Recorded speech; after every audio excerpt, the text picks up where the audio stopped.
ATP tour में खेलने के लिए 1 करोड़ रुपए के बजट की व्यवस्था करने के बाद भारत के नंबर 1 टेनिस खिलाड़ी सुमित नागल के बैंक खाते में अब 1 लाख रुपए से भी कम बचे हैं। इसके चलते वे परेशान हैं। वो पिछले कुछ सालों में जर्मनी की नानसेल टेनिस अकेडमी में अभ्यास कर रहे थे, लेकिन पैसों की कमी के कारण वो 2023 के सत्र के शुरुआती 3 महीनों में अपने पसंदीदा स्थान पर अभ्यास नहीं कर पाए। उनके मित्र सोमदेव देववर्मा और क्रिस्टोफर मार्क्वेस ने जनवरी और फरवरी में उनकी मदद की थी। नागल एटीपी एकल रैंकिंग में 159वें स्थान पर है, जो भारतीयों में सर्वश्रेष्ठ है। उनके बाद शशि कुमार मुकुंद का नंबर आता है, जिनकी विश्व रैंकिंग 407 है।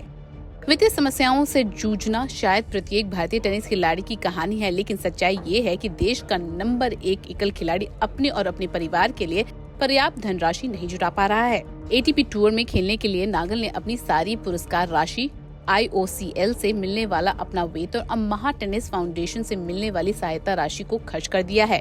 उनका ये खर्च पाइन में अभ्यास केंद्र में रुकने और अपने कोच या फिजियो के साथ टूर्नामेंट के लिए यात्राओं पर होता है। नागल ने एक इंटरव्यू के दौरान कहा, अगर मैं अपने बैंक में जमा धनराशि की बात करूं तो मेरे पास इतनी ही राशि है जितनी की साल की शुरुआत में थी। ये 900 यूरो लगभग 80,000 रुपए है। मुझे थोड़ी मदद भी मिली। महा टेनिस फाउंडेशन के प्रशांत सुतार मेरी मदद कर रहे हैं और मुझे IOCL से तनख्वाह भी मिलती है, लेकिन मेरे पास कोई बड़ा प्रायोजक नहीं है। इस साल खेले गए 24 टूर्नामेंटों में नागल ने लगभग 65 लाख कमाए हैं, जिनमें उनका सबसे बड़ा वेतन US ओपन से आया है, जहां वो क्वालिफायर के पहले दौर में हार गए थे और फिर भी उन्हें 22,000 अमेरिकी डॉलर लगभग 18 लाख मिले। पंजाबी बाग में एक प्राइमरी स्कूल टीचर के बेटे नागल ने पिछले साल टेनिस कोर्ट के बाहर काफी लड़ाई लड़ी, जब उनके हिप इंजरी की सर्जरी हुई और वो कई बार कोरोना वायरस से भी संक्रमित हुए।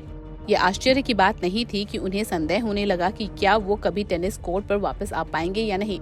एक एथलीट के लिए बैठना और इंतजार करना कभी आसान नहीं होता। उन्होंने इंटरव्यू के दौरान आगे कहा, रिहैब में 6 महीने लगे, फिर खेलने के लिए वापस आने में 6 महीने और लगे। मैं कहूँगा कि मुझे ठीक महसूस करने में 1.5 साल लग गए। ये पिछले साल गर्मियों के मध्य में था जब मैंने बेहतर महसूस करना शुरू किया था। मैं कुछ मैच हार गया था जिन्हें मुझे जीतना चाहिए था। मैं मैच पॉइंट से मैच हार गया था।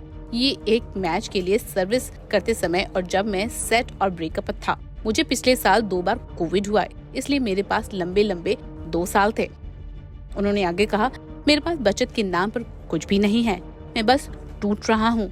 मैं ये नहीं कह सकता कि मैं बहुत अच्छा जीवन जीता हूँ या जहाँ मैं कहूँ कि मुझे काम करने की जरूरत नहीं है।